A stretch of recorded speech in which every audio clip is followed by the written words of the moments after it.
Hey everybody, today we're going to take a look at the last time each state was carried by a Democrat for president. I've already done this for both sides, for governor and for the Senate. Today it's going to be the last time the Dems had success in each state on a presidential level. We'll also take a look at the same thing for the Republicans in a future video. So at the top I've got 8 different tiers of shading. The most recent is the last election, and then we've got 2020 on here as well. After that it's going to be shaded according to the decade all the way back to the 1960s. And this time I kept the electoral votes on here so you can see the impact of these states in today's elections. So let's get into this. We're going to do it alphabetically, and the first state is going to be Alabama. The last Democrat to carry this state was almost 50 years ago. You're going to go back to 1976. It's going to be Jimmy Carter over Gerald Ford. Carter, being from the South, helped them in some of these states. Next, in Alaska, we're going to have to go back even further than 1976. The year this time was 1964. The winner was Lyndon Johnson over Republican Barry Goldwater. That was a very dominant performance for Johnson, and that's why this is the oldest election for any state you're going to have to go back to. So given it's been more than 60 years in Alaska, you could look at that in terms of being a very solidly, reliably red state. Next, in Arizona, this one is much more recent. In 2020, Joe Biden narrowly carried this state. In Arkansas, you're going to go back to the 1990s for Bill Clinton. This is his home state, and he carried it 2 times, most recently in 96. Then we've got blue states that supported Kamala Harris in 2024. We've got California,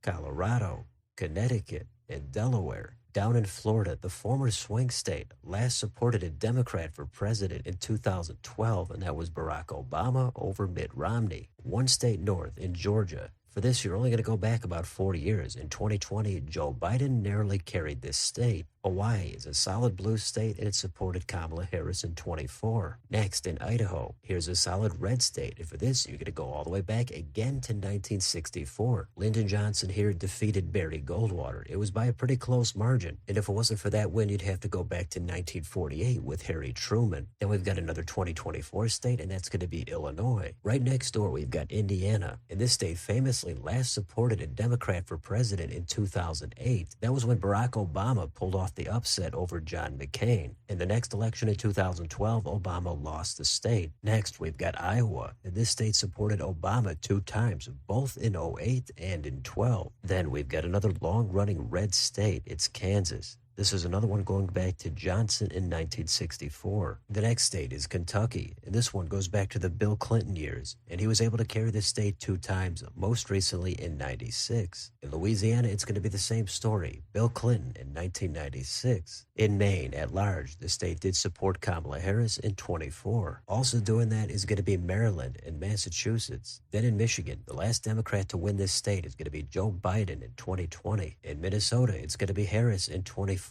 Then back in the South, in Mississippi, this is another one going back to the Jimmy Carter over Gerald Ford election in 1976. If we go a little bit north to Missouri, this used to be a key bellwether state. Those days are long over, but the last Democrat it supported for president was Bill Clinton in 1996. How about in Big Sky Country, Montana? Well, this state supported Bill Clinton only 1 time. That was during his first run in 1992. In '96, they switched and supported Dole, the Republican. In the Cornhusker state, Nebraska. Here, the last Democrat to pull off the feat was Lyndon Johnson back in 1964. In Nevada, it's going to be Joe Biden in 2020. Then we've got more blue states voting for Harris in '24. It's going to be New Hampshire, New Jersey, New Mexico, and New York. Then we could go more into the southeast. We've got North Carolina. This state did it the same year as Indiana. It was Barack Obama on his first run in 2008. What about North Dakota? In this state, you're going to have to go back to that Lyndon Johnson landslide yet again. That year was going to be 1964. Back in the Midwest, in Ohio, this is a state that Obama carried 2 times, most recently in 2012. Back west, we've got Oklahoma.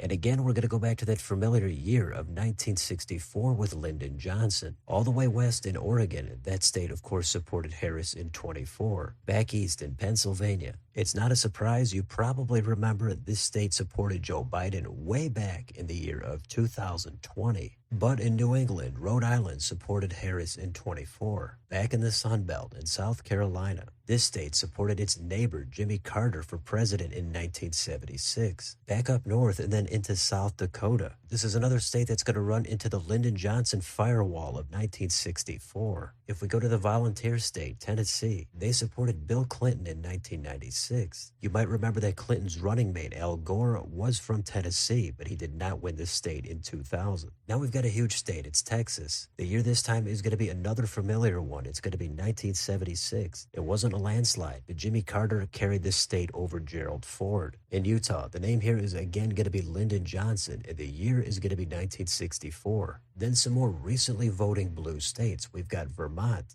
Virginia, and then in the Northwest, it's Washington. How about the Mountain State, West Virginia? It's a super red state, but that was not always the case. But it's been a little while here. The last Democrat to pull it off was Bill Clinton in 1996. Then a key Rust Belt state, it's Wisconsin. Like a lot of the other swing states, it's gone back and forth over the past few elections. But the last one to win it here was Joe Biden in 2020. The last state is Wyoming. And once again, we get to throw out Lyndon Johnson's name. That was a great year for him, and he was the last Democrat to carry Wyoming. And then finally, Washington, D.C., carried by Harris in 24. So that's it. Those are all of the states. And filling out this map, it's pretty clear that the big name on here is actually going to be Lyndon Johnson. He had such a great year that those 9 states have not supported a Democrat since. It's going to be more than 60 years. After that, some of these states in the South go back to Jimmy Carter. Then we've got a handful more that go back to Bill Clinton. Then there's going to be a few more that go back to the Obama years. Then we're all the way up to the most recent swing states with Joe Biden in 2020. And if you're wondering when any of these long droughts might end for the Dems, I'm not really holding my breath in the next couple of elections. The closest one out here is probably going to be Alaska, but it would still be a pretty tall ask to see that state actually flip and go blue. It's not completely impossible, and I would guess that all the streaks in those states would eventually come to an end. The only question is how many more decades can it go on for? And even some solidly red states today like Arkansas, Indiana, or even Iowa, they were captured by the Dems not all that long ago. There's been kind of a realignment and a lot of polarization since, but in another 5 or 10 years, the map could potentially look different. So who knows what's going to happen next, but this is the map for the last time a Democrat won each state for president. So let me know in the comments, which of these states surprised you the most? Which do you think might end its streak next? And which do you think might go on for a long time in the future? Let me know down below on your way out. Don't forget to like, share, and subscribe. Join if you'd like to support the channel. Thanks for watching, and I'll see you next time.